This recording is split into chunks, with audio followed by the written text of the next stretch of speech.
Today in Taking Over Tottenham, we have changed our tactical style yet again. I think this one might be the forever one, and we also take on managerless Aston Villa in the Premier League. That's coming up on Taking Over Tottenham. No, we lost our purpose, chasing all that surplus. You were all that I need. I feel that we can break free. We can still go back there to a place with no cares. We can turn this ship around. We can turn this ship around all the way back home. Chasing all that. Hello everyone and welcome back to episode number 5 of Taking Over Tottenham. If you are looking forward to what's coming up today, then do remember to go down below, leave a thumbs up on the video. And if you are enjoying this series, also remember to hit that subscribe button and turn that notification bell on as well. Leave a comment as well if you would like, telling me when you usually watch Football Manager videos, because on my YouTube channel page in the analytics, I can't quite see just yet what time you guys do watch your videos, so it would be quite useful to know going into the start of our main save in FM22 Husavik Heroes, our builder nation in Iceland. But we start off today on Hugo Lloris's profile. It's not a big issue we've got with him yet, but you will see his contract is expiring at the end of the season, and we have tried to renew it, but he wants a wage increase, and I don't know if I want to give him one. He's only a 3-star rated goalkeeper. I think there's better options available for a much lower wage than him out there, likes of Andre Onana, who we could get into the club next season. Better goalkeeper, lower wage, looks like a good deal. So at the moment he wants to go up to about 120,000 euros a week. Don't know if I want to give him that. So we could have a Lloris situation coming into the January transfer window. We might have to make a decision on whether we want to cash in on him for that 12 to 13 million, or if we just let his contract expire, let him go on a free and wait until then to bring someone like Onana into the club for next season. But a little bit of early potential mid-season transfer window news there. Hugo Lloris wanting a wage increase, which I don't really think he deserves. But before we show you guys our tactical switch since the end of yesterday's episode, which if you missed, I will leave a link to above my head in the top right corner. I'll show you guys the games that we did play with the Gegenpress until we changed that tactic. First up, we had the EFL Cup, Carabao Cup, whatever you want to call it. 4th round game away at Brentford, and there was only the one goal in this game, and thankfully it was for us. Romero playing it up to Son, Dele Alli putting Brian Gill through in a lovely little chip goal there over the goalkeeper with a little bit of help from the upright, and we pick up a 1-0 win away from home. Not our best performance, but still dominated things enough to pick up a fairly well-deserved win there away from home against Brentford. And off the back of that, another away trip, this time in the Premier League to Wolves, of course, the team that did sell Raul Jimenez on deadline day, so I thought that would certainly help us. Thought it was a fairly winnable game, but at the Molineux, they got off to a very good start here, did Wolverhampton, playing the ball up down the left-hand side in the second minute, putting a ball in there for Trincao at the far post, and there's no one marking him at all, and they did go 1-0 up early, and then in the second half, they got off to a fairly good start as well. 51-minute mark, Al Arabi played in far too simply there, just gets in behind our defence from that Adama Traore ball. And after 50 minutes, it was 2-0 to Wolves. We did pull a goal back at the 63-minute mark. A bit of a messy one, block shot from Winks falling to Davinson Sanchez, but we could not grab an equaliser late, losing 2-1 away to Wolves. Pretty even game. They probably slightly edged things, as you can see from the XG. So off the back of that, we did change our tactic. 2 losses in our last 3 games. I just felt like we weren't quite playing as well as we were capable of. So we have gone away from the Gegenpress, and instead we are now going with a vertical tiki-taka. I feel like this is a mix of the 2 tactics that we have used so far, the normal tiki-taka and the Gegenpress. So we went with this. It does suit us. The roles they already had plugged into the system, and inside forward out on Son's side, that looked quite good. They were using more or less the same roles. We've kept things as similar as possible to the roles that we were using in the Gegenpress, and luckily for us, it did seem to help our form. We gave it its first rollout in the Conference League, a group stage game against Trabzonspor, so not the toughest test for this tactic, but it did get the job done. Corner in the first minute, Harvey White putting that in for Japhet Tanganga, and he gets that past the goalkeeper, who put us 1-0 up early, and then Tanganga involved in the second goal with 10 minutes to go in the second half as well. Nice ball there for Lucas Moura off the bench, for Heung-min Son off the bench, and we pick up a pretty comfortable 2-0 win. The most satisfying thing about this win is a game that we did really dominate stats-wise, and that did bode well for this new tactic, the vertical tiki-taka, a 2-0 win, albeit as you would expect in the first game that we used it against Trabzonspor. And off the back of that, we went into the Premier League for a double. First off, it was Crystal Palace at home, the first serious test, I suppose you could call it, for the vertical tiki-taka tactic for us, and it got off to a good start in this competition as well. Rode on up to Son, nice ball over the top there for Belotti, tucks it away in the bottom right corner, and we go 1-0 up about halfway through the first half, and it took us until late to really drive the advantage home. Another good long ball over the top there from Winks for Belotti, and a wonderful chipped goal there into the left-hand corner to make it 2-0 at the 70-minute mark. And right before full time, it was Christian Romero with a header off the bench to give us a very comfortable 3-0 win. You look at the stats, another game that we thoroughly dominated. So the first two games with vertical tiki-taka did seem to bode well. And off the back of that, it was another home game in the Premier League, this time against Burnley. We nearly thought about coming back for this one just to see how Chris Wood was getting on at Burnley. Of course, with myself being a New Zealander, but he is injured at the moment. They've got Christian Benteke up front instead of him, which is interesting. I suppose it suits them, and big tall lad up front, but they did not have a good day at the office at the Tottenham Hotspur Stadium. After half an hour, Son inside the box, back for Winks. Nice finish there off the post into the right-hand corner, and we go 1-0 up. After half an hour, and from there, the floodgates did open up right before half-time. Some good short passing right outside the box. Matt Doherty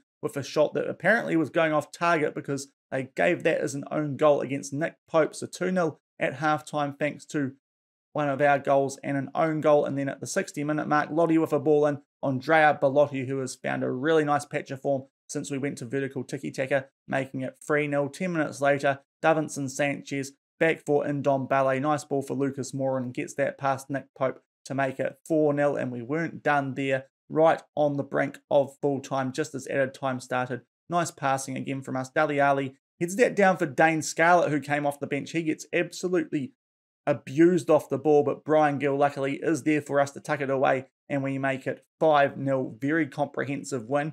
Wouldn't say the performance was as good stats-wise as the prior one against Crystal Palace, but very clinical from us, and it looks like this vertical tiki-taka system does suit us quite nicely here. And off the back of that, heading into today's episode, we were back in the Conference League taking on Rapid VN, looking to absolutely sew up first place in our group at home. And about quarter of an hour through this game with the rotated team, more or less, we got off to a good start. Harvey White back to Oliver Skip, and he gets his first goal for Tottenham Hotspur, recently back from injury, and he gets on the score sheet to make it 1-0. That was the half-time score for about 20 minutes to go. We did double our lead. Nice ball there from Brian Gill over to Steven Bergwijn to make it 2-0. And a couple of minutes later, we made it 3. Tanganga to La Celso. Harvey White, Scarlett. Really nice short passing, setting up Brian Gill to get a goal of his own. That made it 3-0. We did concede one with about 4 minutes to go there. A poor clearance from Christian Romero. They hold the ball. Good ball there. It was for Fontas, and he puts that away in the left-hand side of goal. But it was too late for Rapid BN there, and we win that game. Another fairly comprehensive win, it has to be said, 3-1 at home. So as I said, looks like vertical tiki-taka really does suit us, starting to dominate games a lot more than we have done with our prior two tactics, and also suits the board's vision for us to hold possession a little bit more as well. I think this is the tactic that might be sticking throughout the rest of this beta save here with Tottenham Hotspur. So what that means for the competitions, first up the Conference League, we have secured top spot, 5 runs from 5, and we will be going through to the knockouts as the best team out of Group F, albeit exactly what you would expect from us no matter what tactic we were using. We have, of course, made our way through to the EFL Cup, Carabao Cup quarterfinals as well, but unfortunately we have drawn against the team that really dominates this competition in that round. That is Manchester City. We could have got some much nicer ties there. I would argue that any of those other teams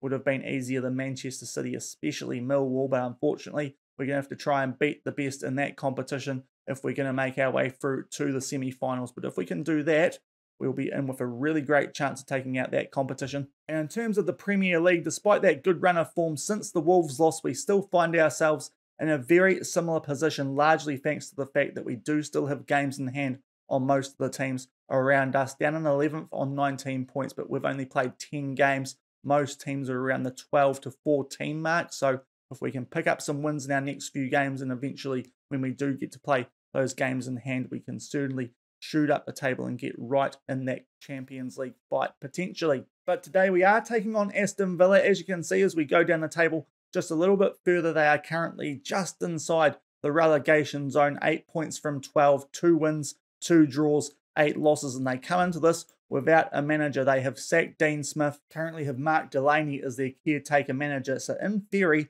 this should be a very winnable game for us, and one that we really do need to be winning to make the most of those games in hand that we do have in the Premier League. We do have a few injuries still going into this game. We're not getting as many as we were getting with the Gegenpress system, so that helps. We're playing with a lower tempo here with this vertical tiki-taka, so not tiring the boys out quite as much. But Emerson Royale pulled knee ligaments recently, so he's out for another 4 to 9 days. We'll miss this game as well as a few others potentially off the back of that. And Harry Kane, not quite ready yet. He is very close, but has one more day to go before he can come back from his sprained knee ligaments, and probably needs to be integrated from the bench when he does come back eventually anyway, albeit Andrea Bellotti has been in sensational form of late anyway. And we've got some players who have recently returned from injuries. Galini, Skip, Davies, they have all passed fitness tests, are available to play in this game against Aston Villa should they be needed. And Eric Dyer came back a couple of games ago as well after picking up a niggle in the Wolves game. He is back and available for this game as well. So we've nearly got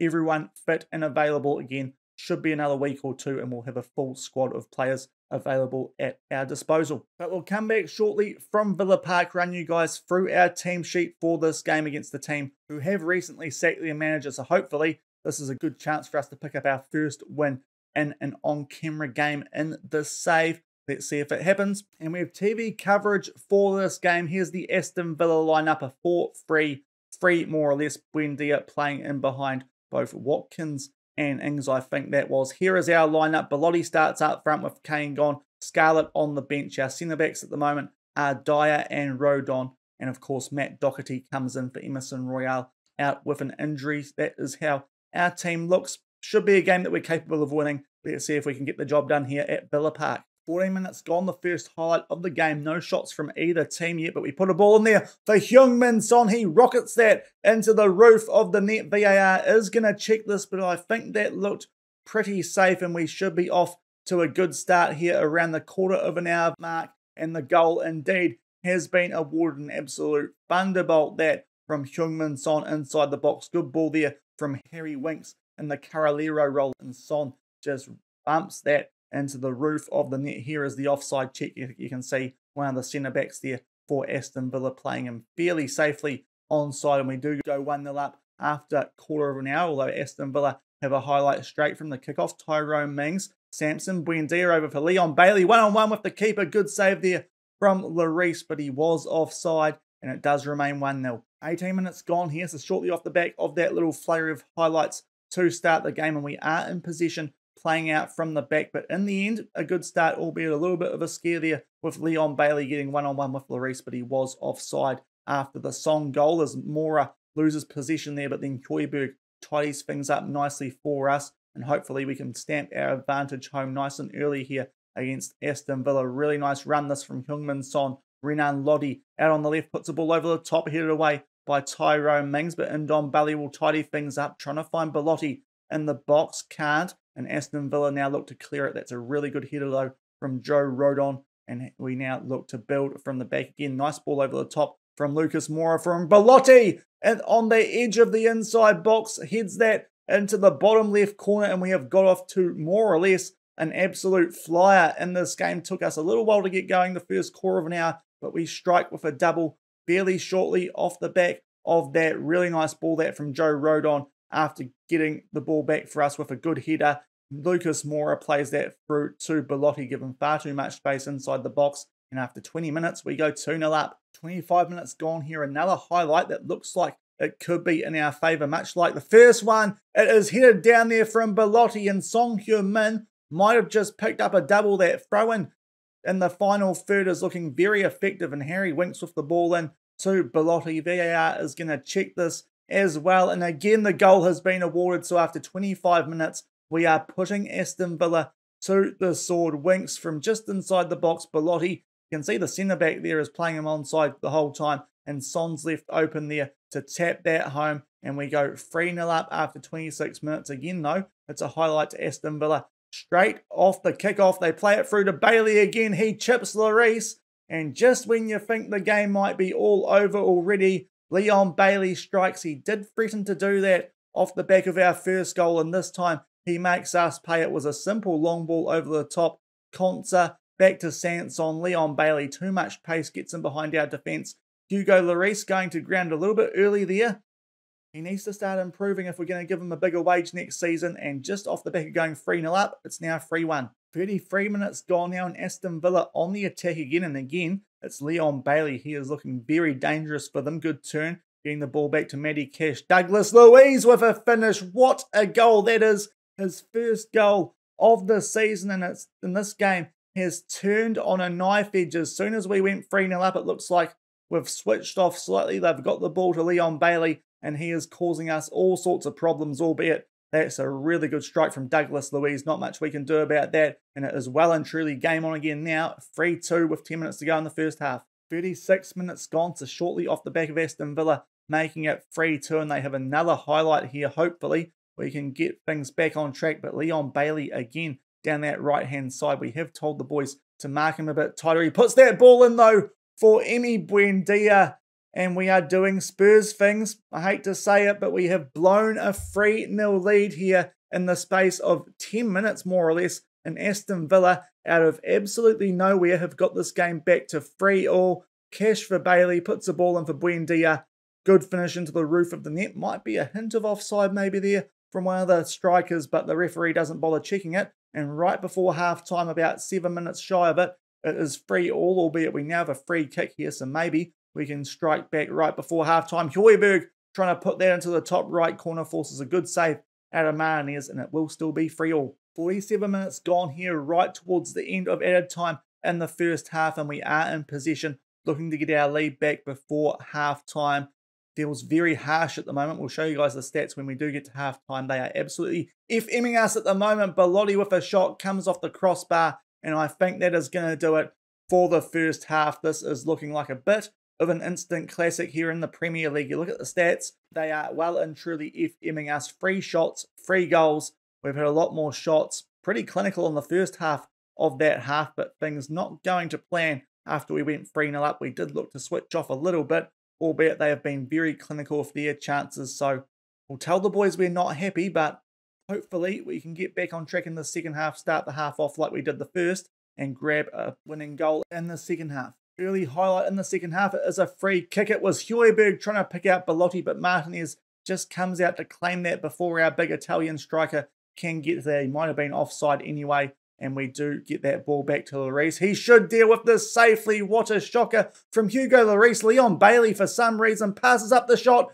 Danny Ings gets one, just rolls it very softly into the net. So they do get the goal that they probably deserved out of that. A little bit interesting what Leon Bailey did there with an open net, but that's an absolute howler from Hugo Lloris. He is not helping his cause for wanting an improved contract here. And then Ings with the finish. They should have got a goal from that anyway, from where Bailey was, but he just has to tap it home. Maybe Lloris should be getting to that second shot, but somehow we're behind here early in the second half, and we will make some substitutions off the back of that. I think we need to try and sort things out at the back. Matt Doherty not having a good game, so Jafet Tanganga can come on for him, and Eric Dyer only going okay as well, so Davinson Sanchez will come on for him. We'll try and shore things up at the back as Aston Villa have turned this around. After being 3-0 down early in the second half, they lead 4-3. 62 minutes gone, and it looks like we're about to have a corner here to try and get back to all square in this game. We put this in. I think it was Rodon with the header. Tanguy Ndombele is there at the far post, and thoroughly deservedly, we are back on level terms. I'm not sure how we aren't winning this game still, but just after the hour mark, from a corner, we have been good from these for most of the season. Joe Rodon keeps up his good patch of form. Good header, saved by Martinez, but can only parry that away to Ndombele, and it is 4-4, albeit it's another highlight here for Aston Villa. Straight off the kickoff, hopefully they don't do what they did to us when they open their scoring. It looks like they might. Douglas Luiz trying to get on the end of that from Renan Lodi. We do clear it. Target, though, will win that header, and they are back in possession here. Aston Villa. Douglas Luiz out to Matty Cash. down the right-hand side, and hopefully we can nip this in the bud. Good slide tackle, falls to Leon Bailey. His shot goes just wide, and it does remain 4-4 after 65 minutes, although now we have a free kick. This has been a very busy end-to-end game, exciting stuff, but been a bit tough on me, it has to be said, because we really should be winning this game by more. Somehow Danny Ings is left open there on the left-hand side for Tottenham. Tanganga, not a natural right back, but it's having to do a job for us there. While Emerson Royale is out, and would you believe it, Aston Villa are back in front. This game is all over the shop. Wonderful finish from Danny Ings. Really, it was Tanganga there, I think, who didn't try and compete for the ball. He should have had an opportunity. John McGinn gets that back for Ings, and that's a wonderful finish. Can't blame Lloris for that one. And with 25 to go, it is 5-4 to Aston Villa. Up to the 70-minute mark here, we're going to try and make one last substitution. Pierre-Emile Højbjerg, only playing okay on a 6.6 rating. We'll bring Dele Alli on for him and see if we can get back to all square yet again. A goal down with 20 minutes to play. 79 minutes gone here, and it is a throw-in to Aston Villa. If they get one more goal, I think it's going to be all she wrote. And Leon Bailey just gets in behind there. Not quite enough to get past our defence. Ball in there for Ings. Wonderful save this time from Hugo Lloris to keep it at 5-4. And shortly off the back of that now, it is a free kick to Tottenham. Ball over the top there for Belotti, but he can't quite get to it before Emi Martinez does. And hopefully they don't sting us on the counter-attack. A really good chance there, though, for Danny Ings to put Aston Villa up 6-4, but luckily Lloris with a good save. Ings getting on the end of that ball from Martinez, but the ball eventually falls in our favour, although a poor pass, and Aston Villa are back in possession. They just seem to have wrestled the momentum from us in this game quite a few times now, and might now have the upper hand in these last 10 minutes. It would be really disappointing, as this is a game we really should have been winning, especially as they are managerless in the relegation zone, but they have come from nowhere. Another really good save again there from Lloris to deny them, and with 8 minutes to go, still 5-4. Into injury time, 90 minutes gone, still a goal behind at 5-4, but we do have a highlight here. The ball headed back out from Aston Villa out to Ndombele. We pick out Tanganga, and hopefully we can get a draw out of this game. I feel it's the least we deserve. Ali Winks puts that in the left-hand corner, and we get back to all square in an absolute classic Premier League game here. If this was in real life, it is 5-5 with 3 minutes of added time to go, and I feel it's the least we deserve from this game. We'll look at the stats after the game. It feels very similar to how it did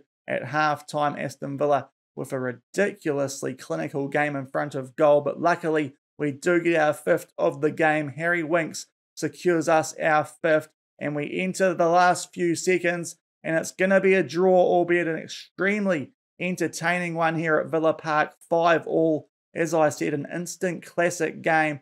You look at the stats, Aston Villa were definitely better in that second half, but I'm still not quite sure how they got 5 goals out of that game with 1.43 XG. A little bit dirty on Hugo Lloris, that goal that he gave away for the fourth one, but in the end, we had to come back and get a draw out of it, so can't be too disappointed. But after being 3-0 up halfway through the first half, not winning that game is a bit harsh. So, bit of a funny one. That one, I suppose, will take the point, but that was a really strange game. You'll do well to find a more entertaining game than that on the FM22 Beta, I would think. A 5-5 draw at Villa Park against Aston Villa. And back in the inbox after that absolute nuts game. Bit of a WTF one, that one. I'm not sure how we didn't win that game. I'm not sure how Aston Villa scored 5 goals, but we come away with a draw. We still can't win a game in one of these episodes when we do the full highlights, so that's a bit strange. That was a game that we definitely should have been winning, but in the end, I suppose we can be happy that we got a draw out of it. As in the inbox, you can see apparently Tottenham are enjoying life with us at the moment, so looking good for us, even though we didn't quite go up as far as we would have liked to in the Premier League with that draw. If we have a quick look at the table, we are in 10th, have gone just above Newcastle now, gone up a spot. Still with games in hand, though. If we can win those, we will be right in the hunt for Champions League qualifications. So still in a position where those games in hand mean that the league table doesn't quite tell you how things truly do stand here with us in this league quite at the moment. If we can do well in the games that we've got with those games in hand that we do have, we will be right in that European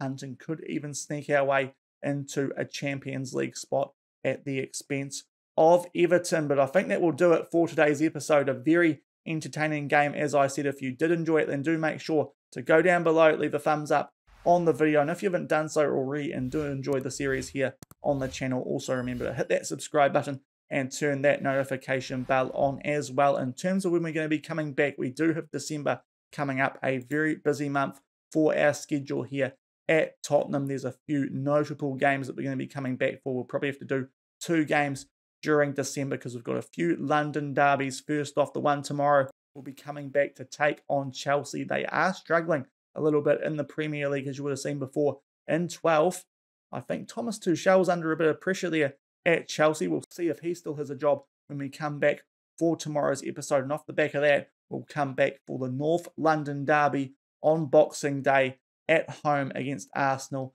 They are doing much better at the moment. Arsenal up in 5th. Hopefully, we might have jumped above them by the time we do get to that episode. But until tomorrow, for the first of those London derbies against Chelsea, thank you very much for watching. Keep on keeping on, and I'll see you then. Cheers.